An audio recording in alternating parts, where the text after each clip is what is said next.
Hello students, myself Arun Pandya. Today we will learn our subject mathematics.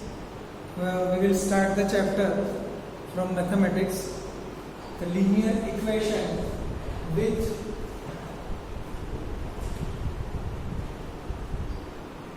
two variable is the chapter of standard 9. The fourth chapter of our mathematics book is linear equation with two variable. Before moving with the chapter and the fundamentals of the chapter, first we will learn what is linear equation with two variable. As you already studied in standard 8, linear equation with one variable, you know that the equation with single exponent or the single degree is not linear equation. For example, if I will write x, this will be having 1 degree or the one exponent. For example, it is x raised to 1. Usually we did not write the exponent 1, but it is always understood the x has the 1 degree or it has one exponent. So in the equation, when we find one exponent only or 1 degree only, that type of equation we will consider linear equation. Now equation, you know, even we will take some fast quick recap of the standard 8. What is equation? The equation is mathematical representation of the variables and the constant term. For example, if I will write 2x plus 2, this will be expression in mathematics. But if I will write 2x plus 2 equal to 0, तो ये हो जाएगा equation, क्योंकि यहाँ पे हमने ये जो मैथमेटिकल रिप्रेजेंटेशन था उसको हमने इक्वेट किया, इसके लिए ये इक्वेशन बन गया। ये जो है वो इक्वेशन है। अब टू वेरिएबल क्या होता है? यहाँ पे कोई भी मैं एक एग्जांपल आपको दूं कि x plus 2 is equal to 0, ठीक है? तो इसमें अगर x की वैल्यू जो है वो मैं -2 रखता हूँ, तो x की वैल्यू हो गई -2, यहाँ पे +2 is equal to 0। यहाँ पे ये दोनों कैंसिल हो जाएगा, तो यहाँ पे भी 0, यहाँ पे भी 0। तो x की वैल्यू के लिए मुझे ये आंसर मिला। अब यही इक्वेशन जो है x plus 2, मान लो कि यहाँ पे आता है आंसर -1, ठीक है? तो इसके लिए भी मुझे x की वैल्यू क्या लेनी पड़ेगी? -2 अगर मैं लेता हूँ, मान लो कि यहाँ पे मैंने -2 ले लिया x की वैल्यू, तो ये -2 और +2 ये 0 हो जाएगा, और 0 जो है वो 1 के इक्वल नहीं होता है, -1 के इक्वल। तो मुझे यहाँ पे x की वैल्यू क्या लेनी पड़ेगी? मुझे यहाँ x की वैल्यू -3 लेनी पड़ेगी। अब यहाँ -3 + 2, 3 में से 2 सब्ट्रैक्ट करेंगे तो आपको मिल रहा है यहाँ पे भी -1, यहाँ पे भी -1। यहाँ पे x की वैल्यू क्या ली मैंने? -3। तो इसीलिए ये x जो है इनको आप वेरिएबल कहते हो, क्योंकि अलग अलग कंडीशन में इसकी वैल्यू जो है वो अलग हो जाती है, इसीलिए x को हम वेरिएबल कहेंगे।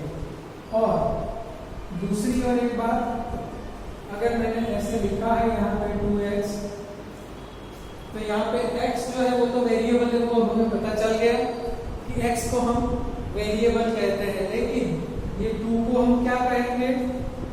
ये 2 जो होता है इसको हम कोएफिशिएंट कहते हैं। तो इसके आगे जो भी नंबर है उसको हम कोएफिशिएंट कहेंगे, यहाँ पे जो भी लिखा है उसको वेरिएबल कहेंगे। और वेरिएबल कोई भी आप अल्फाबेट में से कोई भी एक अल्फाबेट ले सकते हो, ABCD में से कोई भी, X, Y, Z, A, B, C, P, Q, R, G, H, कुछ भी आप कोई भी उसमें से वेरिएबल ले सकते हो। अब बात आती है हमारे चैप्टर की।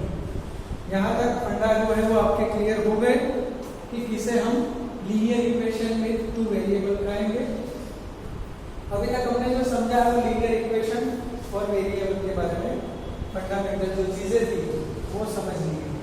अब यहाँ पे बात आती है linear equation with two variable. तो टू वेरिएबल मतलब कि उसमें दो वेरिएबल होगा। For example 2x + y = 5। अगर मैंने ये इक्वेशन ऐसे लिखा तो इसमें यहाँ पे दो वेरिएबल आपको दिख रहा है, ये है 2x + y = 5। ये एक एग्जांपल हो गया कि आपने टू वेरिएबल लेके एक इक्वेशन लिखा है। इस तरह से दो वेरिएबल लेके आप इक्वेशन यहाँ पे बना सकते हो। और कोई एग्जांपल देना हो आप ऐसा भी लिख सकते हो, a + b = 3। ये भी एक लीनियर इक्वेशन है विद टू वेरिएबल। आप ऐसा भी ले सकते हो, 3p + q = 1/2। तो ये भी एक लीनियर इक्वेशन है विद टू वेरिएबल। इस तरह से अलग अलग टाइप के बहुत सारे इक्वेशन हमें मिल सकते हैं। अब सबसे समझने वाली और याद रखने वाली बात अगर हम करें तो लीनियर फॉर्म जो होता है इक्वेशन का, उसका एक स्टैंडर्ड फॉर्म होता है। हमेशा जो भी लीनियर इक्वेशन होता है उसका एक स्टैंडर्ड फॉर्म होता है। वो स्टैंडर्ड फॉर्म ऐसे होगा, ax + by + c = 0। ये होता है कोई भी लीनियर इक्वेशन का स्टैंडर्ड फॉर्म। हर एक लीनियर इक्वेशन यही फॉर्म में होता है। अगर मैंने आगे कुछ लिखे थे वो इक्वेशन को मैं फिर से लिखूं। चलो मैंने एक लिखा था, मान लो 2x + y = 6। ये इक्वेशन मैंने लिखा था। तो ये इक्वेशन को अगर मुझे स्टैंडर्ड फॉर्म में लिखना है तो मैं सबसे पहले ये जो 6 यहाँ पे है इनको यहाँ पे शिफ्ट कर लूंगा, ये साइड में, इनको यहाँ पे ये साइड ले लेता हूँ। 2x + y - 6 = 0। क्यों? क्योंकि जब भी इक्वल की साइन के इस तरफ से कोई भी नंबर यहाँ पे आता है या तो यहाँ से कोई भी नंबर यहाँ पे जाता है तो इसकी साइन हमेशा चेंज होती है। अगर वो प्लस है तो माइनस हो जाता है, माइनस है तो आप उसको प्लस करके लिखेंगे। अब मैंने यहाँ पे 6 को यहाँ पे शिफ्ट कर लिया, यहाँ पे प्लस था। कैसे पता चला प्लस था? अगर कोई साइन आगे लिखी नहीं है तो मैथमेटिक्स में हमेशा आप इनको प्लस ही गिनेंगे। इसलिए ये प्लस था, यहाँ पे शिफ्ट किया, माइनस हो गया, यहाँ से कुछ नहीं बचा, ये 0 हो गया। अब ये दिख रहा है आपको, यही दोनों का जो फॉर्मेट है वो एक जैसा दिख रहा है। कैसे देखा जाए तो x के साथ कुछ नंबर है, यहाँ पे भी x के साथ ये है, y के साथ भी कुछ नंबर है ना? y के साथ नंबर है कि नहीं? कौन सा नंबर होगा? आप लोग कहेंगे यहाँ पे कोई भी नंबर नहीं दिख रहा है। कुछ लोगों को पता है, वो कहेंगे यहाँ पे 1 है, क्योंकि कोई भी नंबर जब नहीं होता है तब भी 1 नंबर तो आगे हर एक के मल्टीप्लिकेशन में होता है, लेकिन हम लिखते नहीं है। और यहाँ पे भी b है, यहाँ पे कोई नंबर है, यहाँ पे c है, यहाँ पे b है। तो ये हो गया इसका स्टैंडर्ड फॉर्म। ये इक्वेशन जो है इनको मैंने ये फॉर्म में लिख दिया। अब ये फॉर्म में लिख दिया, उसके बाद क्या करना है? उसके बाद इनमें a की वैल्यू क्या होगी? ये इक्वेशन है। तो अगर हम मैच करें तो जो x के साथ होता है कोएफिशिएंट, उसको a कहते हैं, तो यहाँ पे a की वैल्यू हो जाएगी 2। b की वैल्यू क्या होगी? तो b की वैल्यू अगर लिखनी है तो y के साथ जो नंबर है वो लिखेंगे। यहाँ पे y के साथ क्या दिख रहा है? 1। कुछ भी नहीं है तो हम 1 लिखेंगे। और c की वैल्यू, अगर c की वैल्यू देखी जाए तो c की वैल्यू हमें दिख रही है 6, तो अब मैं यहाँ पे लिख दूँ 6, तो ये सही है। मैंने जो लिखा वो c = 6, ये सही नहीं है, क्योंकि यहाँ पे c की वैल्यू जो है वो 6 नहीं लेकिन -6 है, क्योंकि जो साइन होती है वो आगे की साइन हर एक नंबर की देखी जाती है। अब 6 की वैल्यू यहाँ पे -6 लेंगे। तो अभी आपने ये इक्वेशन को स्टैंडर्ड इक्वेशन का जो फॉर्म है उसके साथ मैच कर लिया, और यहाँ पे जो वैल्यू है वो आपने लिख दी है, a की वैल्यू, b की वैल्यू और c की वैल्यू। चलो अब और एक इक्वेशन देखेंगे जिसके लिए हम क्वेश्चन लिखेंगे। मान लो कि आपको ऐसे दिया है 2x + 3y = 9.35, और यहाँ पे बार किया है, अमाउंट को आपको ऐसे दी है 2x + 3y = 9.35। ये लिखने के बाद 5 के ऊपर बार कर दिया। अब ये 5 के ऊपर जो बार कर दिया उसका क्या मतलब? इसका मतलब ये होता है कि यहाँ पे जो 5 है वो बार बार रिपीट होता है, मतलब यहाँ पे 5 5 5 5 5 5 ऐसे चलते ही जाता है, लेकिन वो बहुत सारे 5 हमें ना लिखने पड़े, इसलिए हमने यहाँ पे 5 जो है उसके ऊपर बार लगा दिया।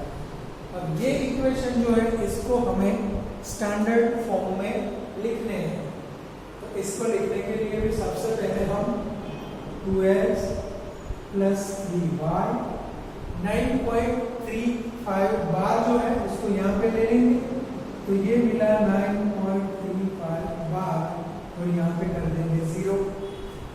ये अमाउंट को यहाँ से यहाँ शिफ्ट कर ली, यहाँ पे प्लस थी, साइड हमने चेंज करी तो ये माइनस हो जाएगी। अब आप माइंड में वो याद करो, उसका स्टैंडर्ड फॉर्म क्या होना चाहिए? ax + by + c = 0। तो वो स्टैंडर्ड फॉर्म के साथ आप इसको मैच करेंगे, तो यहाँ पे a की वैल्यू क्या मिल रही है? a की वैल्यू आपको मिलेगी 2, b की वैल्यू आपको मिलेगी 3, और c की वैल्यू आपको मिलेगी -9.35 और 5 के ऊपर बार। अब कोई गलती नहीं करेगा, अब सबको पता है कि यहाँ पे माइनस की साइन करनी रहेगी। तो ये हो गया एक इक्वेशन को आप पहले स्टैंडर्ड फॉर्म में लिखो, और उनमें से a, b और c की वैल्यू निकालो, और वो आप c की वैल्यू लिखो। अब और एक इक्वेशन लेते हैं सॉल्व करने के लिए उसको, उसमें स्टैंडर्ड फॉर्म से मान लो कि यहाँ पे ऐसा इक्वेशन दिया है y - 7 = 0। चलो ये इक्वेशन जो है इसका स्टैंडर्ड फॉर्म पहले तो लिखना है, और क्वेश्चन में आपको कहा है कि आप a, b और c की वैल्यू निकालो। तो इसके लिए हम देखते हैं स्टैंडर्ड फॉर्म ये है, हमने लिख दिया यहाँ पे ax + by + c = 0। ठीक है, देखो हम यहाँ पे ऑनलाइन पढ़ रहे हैं, ये लेक्चर का वीडियो बन के आपके पास पहुँच रहा है, आप घर पे बैठ के उसको देख रहे हो, तो आप लोग ये कोशिश करो कि यहाँ पे मैं जो भी चीज़ें लेता हूँ उसमें जो क्वेश्चन पूछता हूँ उसका आंसर आप वीडियो देखते देखते ही माइंड में सोचो। मैंने अगर पूछा कि यहाँ पे क्या लिखेंगे तो आप तुरंत सोचोगे, अगर आप क्लास में होते तो मैं आपको खड़ा करके पूछता कि आपका जवाब क्या है, लेकिन अभी आपको सोचना है घर बैठे कि इसका आंसर क्या आ सकता है, और वो आंसर आपको माइंड में देना है। फिर मैं यहाँ पे आंसर जो देता हूँ उसके साथ आप मैच कर लेना। इस तरह से आप ये कंटेंट जो है उसके साथ इन्वॉल्व होके करेंगे तो आपका फंडामेंटल जो क्लियर हो जाएगा और आप इसको अच्छे से समझ पाओगे। अब ये इक्वेशन दिया है, इसको पहले स्टैंडर्ड फॉर्म में लिखना है। अब क्या करेंगे, तो आप कहोगे कि इसमें तो कहीं पे भी x दिखाई दे रहा नहीं है। स्टैंडर्ड फॉर्म में यहाँ पे ax है, यहाँ पे कहाँ पे है? नहीं है। x की तो कोई वैल्यू दी ही नहीं है ये इक्वेशन में, तो उसके लिए हम जो नहीं दिया है उसको ऐसे लिखेंगे 0x, फिर आता है dy मतलब y की वैल्यू तो y की वैल्यू तो दी है, सिर्फ y दिया है, ये लिखेंगे। c मतलब यहाँ पे ये -7 वो अब आपको पता है, ऐसे लिख लिया, ये स्टैंडर्ड फॉर्म हो गया।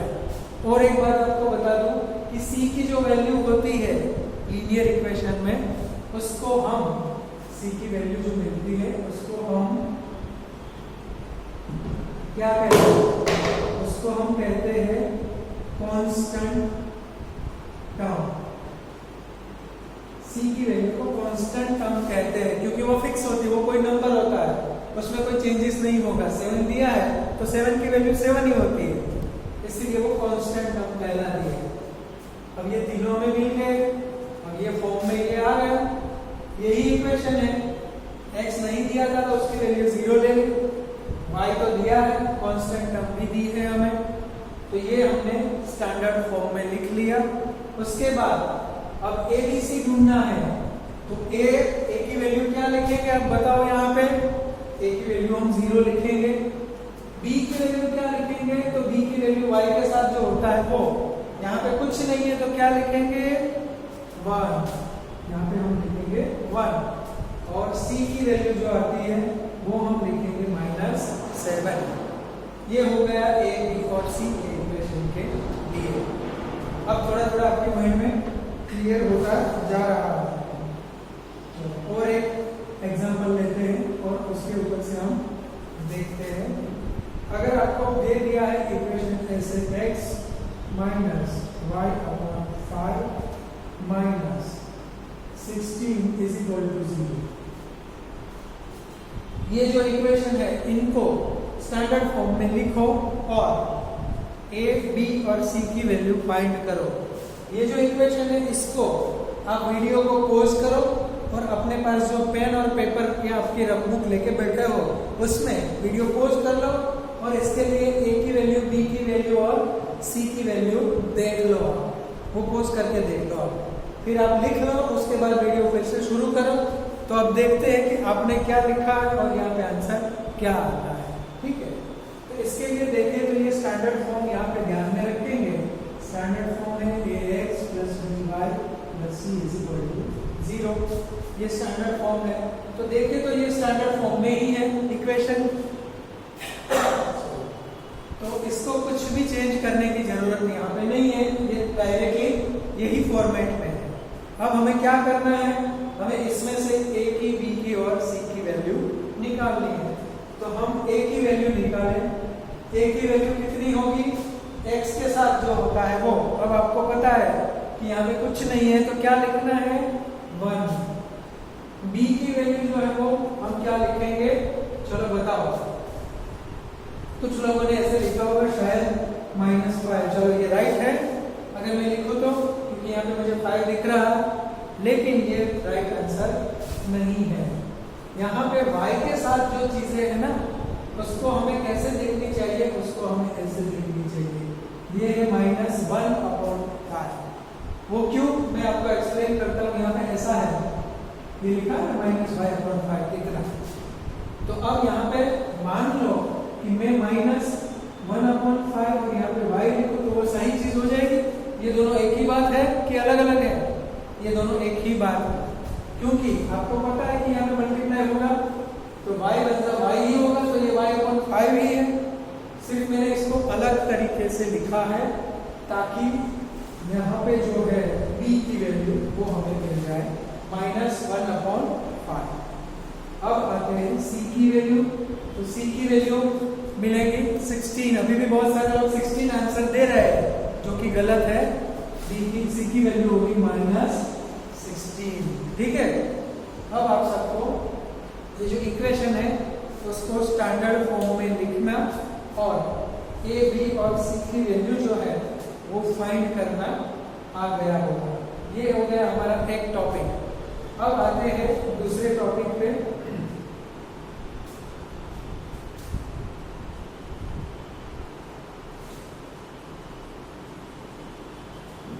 इक्वेशन जो आपको मिल रहा है उसका सॉल्यूशन कितना और कैसे मिलेगा। मान लो 2x + 3y - 6 = 0 ऐसा कहा है और आपको इंस्ट्रक्शन इक्वेशन दी है कि आप ये इक्वेशन जो है उसके दो सॉल्यूशन लिखें। क्वेश्चन में ये कहा है कि ये इक्वेशन के दो सॉल्यूशन आप लिख के बताओ। तो कैसे करेंगे वो मैं आपको समझाता हूँ अभी। वो करने के लिए सबसे पहले आप ये इक्वेशन को 2x + 3y = 6 ये फॉर्मेट में लिखो। आपको ये फॉर्मेट में लिखना है 2x + 3y = 6। ये जो कांस्टेंट टर्म थी इसको हमने सामने भेज दिया, ये कांस्टेंट टर्म। अब ये सामने चली गई, यहाँ पे माइनस थी, यहाँ पे प्लस कर दी। अब ये जो इक्वेशन है उसमें आपको x की अलग अलग वैल्यू लेके y की अलग अलग वैल्यू ढूंढनी है। मतलब कि x की कोई भी वैल्यू कहा नहीं है कि कौन सी वैल्यू लेनी है, आपको कोई भी दो सॉल्यूशन ढूंढने के लिए कहा है हमें। तो हम वही तरीके से इनके जो दो सॉल्यूशन है वो ढूंढेंगे। फॉर एग्जांपल मान लो कि सबसे पहले हम यहाँ x की वैल्यू 0 लेते हैं। अगर यहाँ पे ये इक्वेशन में आप x की वैल्यू 0 ले रहे हो तो y की वैल्यू क्या मिलती है वो हम देखेंगे। तो यहाँ x की वैल्यू 0 मतलब जहाँ पे x है वहां पे हम 0 लेंगे प्लस 3y जैसे था 6 ऐसे ही। अब ये 2 × 0 डॉट मतलब मल्टीप्लिकेशन, मैथमेटिक्स में डॉट किया मतलब मल्टीप्लिकेशन। 2 × 0 मतलब 0 हो गया, ये मिला 0 प्लस 3y = 6। 0 + 3y तो 3y ही होता है, तो ये आपको 3y = 6 मिल गया। अब ये y की वैल्यू चाहिए तो क्या करना होगा, आपको पता है कि इसके लिए क्रॉस मल्टीप्लिकेशन होता है। तो यहाँ पे जो मल्टीप्लिकेशन है वो सामने जाएगा तो डिवीजन में चला जाएगा। तो 3 जो है इसको हम यहाँ पे भेज सकते हैं। तो ये y = 6/3 मिलेगा। 3 को हमने यहाँ पे भेज दिया। अब ये 6/3 इसका कैंसिलेशन करेंगे, 3 × 6 तो यहाँ पे y की वैल्यू क्या मिलेगी 2। अब ये एक सॉल्यूशन मिल गया। सॉल्यूशन क्या मिला, x = 0 y = 2, तो ये एक सॉल्यूशन हो गया। चलो x = 2 सॉरी x = 0 लिया तो y की वैल्यू आपको 2 मिली। ये एक सॉल्यूशन मिल गया। ये इक्वेशन के लिए मान लो कि हमें दो सॉल्यूशन निकालने को कहा है तो दूसरा सॉल्यूशन लेते हैं। अब x की कोई दूसरी वैल्यू लेंगे, जैसे पहले 0 लिया था, तो आप बताओ कि कौन सी वैल्यू लेनी है। ठीक है, चलो x की जो वैल्यू है वो 1 लेके हम कर रहे हैं। x = मान लो कि हमने 1 ले लिया, तो ये जो इक्वेशन है इसमें x की जगह पे हम रखेंगे 1 + 3y = 6। 6 को सामने भेज दिया था। अब यहाँ पे क्या होगा, ये मल्टीप्लिकेशन होगा, 2 × 1 2 प्लस 3y = 6। अब ये 2 को हम सामने शिफ्ट कर देंगे। अगर हम यहाँ पे इनको शिफ्ट करते हैं तो आपको पता है साइड चेंज होती है इक्वेशन में, तो साइन चेंज हो जाती है, 6 - 2 हो जाएगा। क्यों, यहाँ पे ये प्लस था क्योंकि कोई भी साइन नहीं दी है तो इनको प्लस समझा जाएगा। यहाँ पे शिफ्ट करते हैं ये सब्ट्रैक्ट हो जाएगा। अब इनका हिसाब कर लें तो 3y = 6 - 2 4 आता है। अब ये 3 कहाँ जाएगा क्रॉस मल्टीप्लिकेशन के हिसाब से नीचे, तो आपको मिला y = 4/3। ये y की वैल्यू मिली। अब यहाँ पे लिख लेते हैं x = 1 मिला, y की वैल्यू आपको मिली 4/3। तो दो वैल्यू आपको